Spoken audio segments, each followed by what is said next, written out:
welcome back. Welcome back. Hi guys, welcome back to my new vlog guys. आजको भ्लगमा चाहिँ म फेरि पनि मुकबाङ गर्दैछु किनभने हिजो चाहिँ मैले एउटा के इन्सिडेन्ट भयो भने मुकबाङ बनाएको थिएँ त हैन मुकबाङ चाहिँ डिलिट भएछ अनि स्याड फिल भयो सो हिजो गाइज कस्तो भनौँ न गाइज हिजो डिलिट भयो गाइज त्यही पनि खुवाइ भएको छैन हिजोको सम्झनामा फेरि पनि आज मुकबाङ गर्दैछु गाइज र के छ भने सधैँ चाहिँ म मुकबाङ गर्नुको लागि मैले खाना यहाँ पस्किनु पर्ने हुन्छ खाना पस्किहालेको छु सो मैले यहाँ खाना पस्किसकेको छु अघि नै खाना हैन भात छ फेरि मुकबाङको लागि भात अनि तरकारी फेरि हाल्नुपर्ने हुन्छ र आज फेरि पनि चाउमिन लिएको छु मैले हिजो चाउमिन देख्न सक्नुहुन्छ यहाँ चाउमिन छ गाइज चाउमिन आज चाहिँ के छ भने कुन चाउमिन भन्नुहुन्छ भने आज चाहिँ गाइज छ चिकन हैन के छ भने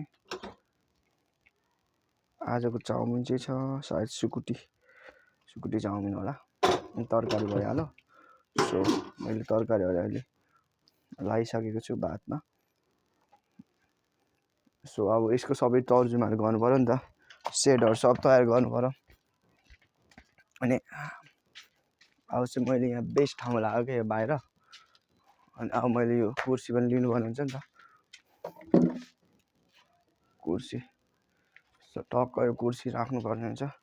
टक्क कुर्सी राखेन स्ट्यान्डको लागि आफ्नो ठाउँको लागि कुर्सी राखेन अब कुर्सीको साथमा के छ भने यो साइडतिर ठिक हुन्छ होला यो साइडतिर हानिदिनु पर्यो अनि अब यसको लागि के छ भने चाउमिन लान्छु चाउमिन लिएर हिँडेँ चाउमिन के छ भने दामी 70 रुपियाँ यसमा खर्च भयो चाउमिनको लागि हैन अनि चाउमिन के छ भने यो अहिले यतातिर चाहिँ हाफको 70 रुपियाँ पर्छ 140 रुपियाँ प्लेट बढिसक्यो गाडी आजभोलि चाउमिन लास्टै बढेको छ पहिले चाहिँ हामी सानो हुँदाखेरि चिकन चाउमिन चाहिँ हामी 50 रुपियाँमा खान्थ्यौँ क्या 40 रुपियाँ 50 रुपियाँ हैन थियो हाफको 80 रुपियाँ प्लेट थियो अहिले कहाँ बढेर कहाँ 80 70 रुपियाँ त अहिले हाफकै छ सो अब मैले पानी पनि गर्न आँटेको छु अहिले गिलास लिएको छु सो अब मैले यहाँ पानी हाल्न आँटेको भनौँ न गाइज अब यो पानी के भन्छ गिलासमा पानी भर्दैछु किनभने अब खानालाई पनि पानी चाहियो पानी भयो गाइज अब पानी मार्नुपर्छ एकदम पानीको चाहिँ एकदम दुःख छ गाइज हाम्रोतिर चाहिँ पानीको दुःख भएको कारणले गर्दा पानीलाई चाहिँ एकदम ख्याल गर्नुपर्ने हुन्छ हाम्रो बेलटारमा जमानादेखि नै पानीको बर दुःख थियो आजभोलि अब त्यस्तो दुःख छैन हामी पहिले पानीको लागि उता जानुपर्थ्यो आँपखरे भन्ने ठाउँतिर बर दुःख स्ट्रगल गर्नुपर्थ्यो सो अब स्ट्यान्डलाई चाहिँ मिलाउँ स्ट्यान्डलाई अब म मिलाउँदैछु टक्क स्ट्यान्ड गरेर मुकबाङ आज सुरु हुन्छ सो भनौँ न यो भन्दा पनि बेस्ट चाहिँ के हुन्थ्यो अझै यहाँ लो लेभलको ठिक हुन्थ्यो होला है गाइज अब यसको लागि त मैले बस्नु पर्यो यार कुर्सी ल्याउनु पर्छ कहाँदेखि ल्याउँ कुर्सी ओके एउटा जुगाड गर्छु गाइज सानो बस्ने खालको कुर्सी टक्कसितले गाइज अनि अब चाहिँ म के गर्छु भने हात धुन आँटेको सेटअपहरू सब मिल्यो हैन सेटअप मिलेपछि हाम्रो भतिज पनि ठ्याक्क आइपुग्नु भयो सो अब म हात धुँदैछु अनि आसन पनि आइपुग्यो है आसनलाई पनि अब चट्ट दिनु पर्यो नि त ला ला ला ला लक्की हाम्रो आसन भतिज चाहिँ ओभर लक्की छ गाइस ठ्याक्क खाने बेलामा आइपुग्छ टक्क सिधाले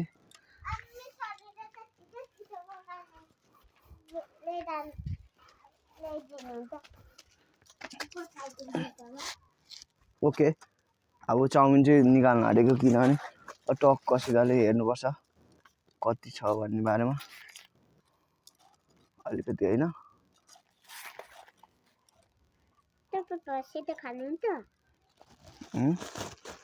मिठो छैन मान्छ माम मिठो हुन्छ नि माम मिठो हुँदैन झन् दामी हुन्छ मा माछाको रस हो उलेर आउनु त ए हुन्छ हातले यत्रो छ गाइस धेरै छ त पिरो छ फेरि आज पनि पिरो त दिनु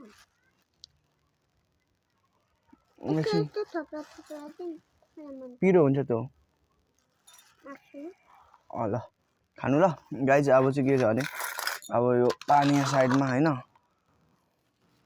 अलि भतिजलाई चाहिँ देखिएन खैर कोही भए ला ओके कोही बात छैन पोखियो यार 70 रुपियाँ लागेको छ गाइस 70 रुपियाँ ग्रामको पनि कति गाइस अब म खाँदैछु द्याट इज के छ भने चाउमिन आज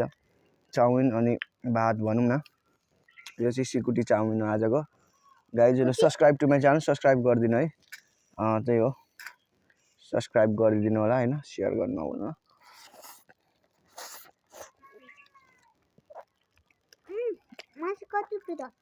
बेस्ट टु बेस्ट के छ भने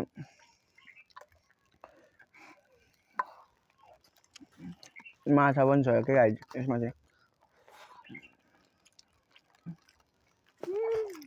सिद्रा माछा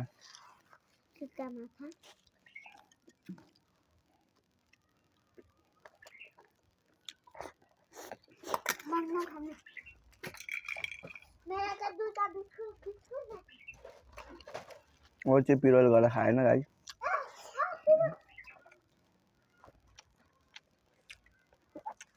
मोमो अचार छ नि त यहाँ त्यो भएर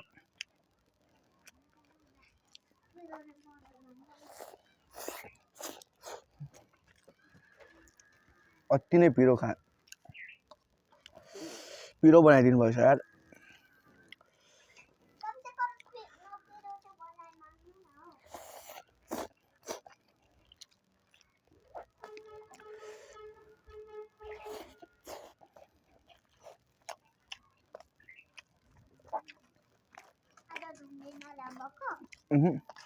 अहिले ढुङ्ग्री छैन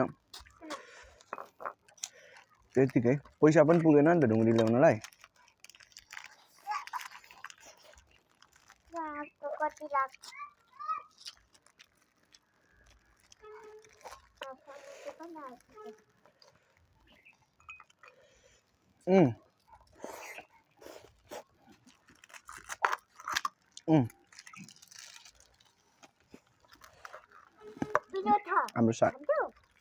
हाम्रो भान्जी आउनुभयो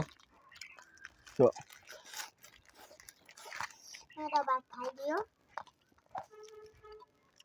आसनको चाहिँ भाग उहाँले खानुहुन्छ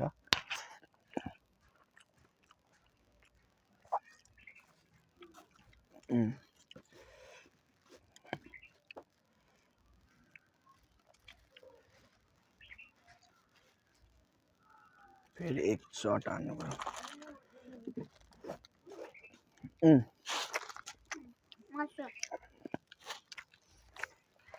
फेरि पिरो गयो तपाईको पिरो त खान्छ हैन सन्देशी मासु लगेको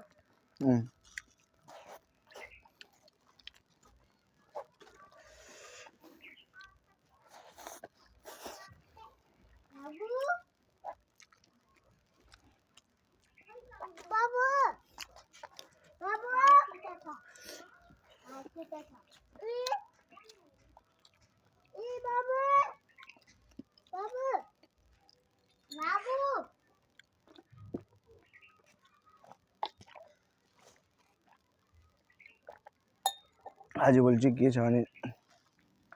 सब केटाकेटीहरू सरस्वती पूजाको कारणले गर्दाखेरि छिटो छुट्टी दिन्छ क्या आज त्यही भएर कारणले छिटो विद्यार्थीहरूले छुट्टी दिन्छन्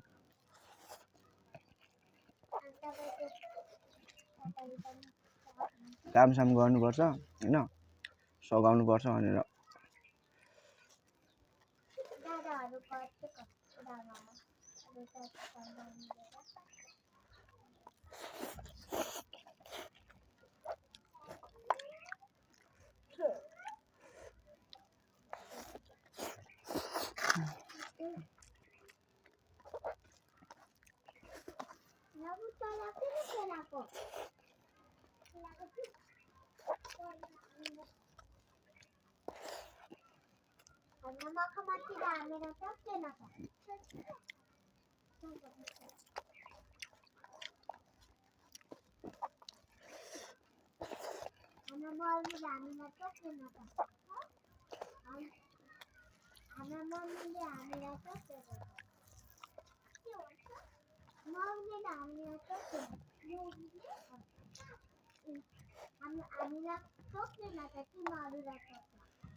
सुकुटी खानुको मजा अरू फाल्टै छ गाइज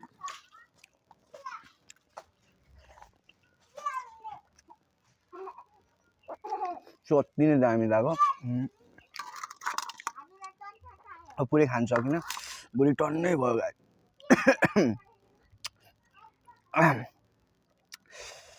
गाइज बोली यस्तो गाह्रो भयो कि पिरोले गर्दा बोल्नु गाह्रो हो साह्रो यति रह्यो होइन पुरै खान सकिनँ गाइज आजको लागि चाहिँ मुकबाङ यति नै भन्न चाहन्छु र नेक्स्ट अर्को फेरि न्यू मुकबाङ लिएर आउँछु अहिलेको लागि बिदा हुन चाहन्छु मन पर्यो भने लाइक गरिदिनु है सब्सक्राइब गरिदिनु है त ओके फेरि नेक्स्ट ब्लगमा आउनेछु बाई